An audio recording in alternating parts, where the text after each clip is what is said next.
Chapter 1. The Prison Door. A throng of bearded men, in sad-coloured garments and grey steeple-crowned hats, intermixed with women, some wearing hoods and others bareheaded, was assembled in front of a wooden edifice, the door of which was heavily timbered with oak and studded with iron spikes. The founders of a new colony, whatever utopia of human virtue and happiness they might originally project, have invariably recognised it among their earliest practical necessities to allot a portion of the virgin soil as a cemetery, and another portion as the site of a prison.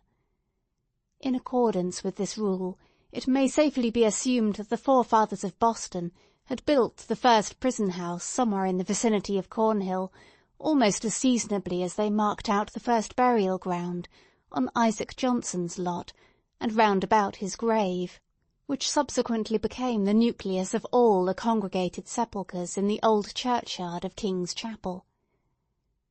Certain it is that, some 15 or 20 years after the settlement of the town, the wooden jail was already marked with weather-stains and other indications of age, which gave a yet darker aspect to its beetle-browed and gloomy front. The rust on the ponderous ironwork of its oaken door looked more antique than anything else in the New World. Like all that pertains to crime, it seemed never to have known a youthful era.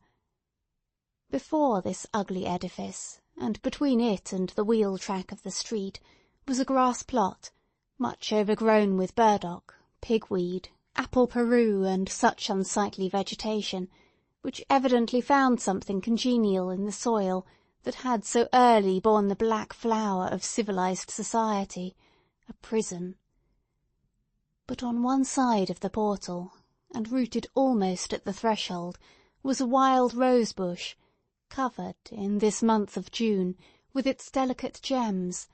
which might be imagined to offer their fragrance and fragile beauty to the prisoner as he went in, and to the condemned criminal as he came forth to his doom, in token that the deep heart of nature could pity and be kind to him. This rose-bush, by a strange chance, has been kept alive in history, but whether it had merely survived out of the stern old wilderness, so long after the fall of the gigantic pines and oaks that originally overshadowed it, or whether, as there is fair authority for believing,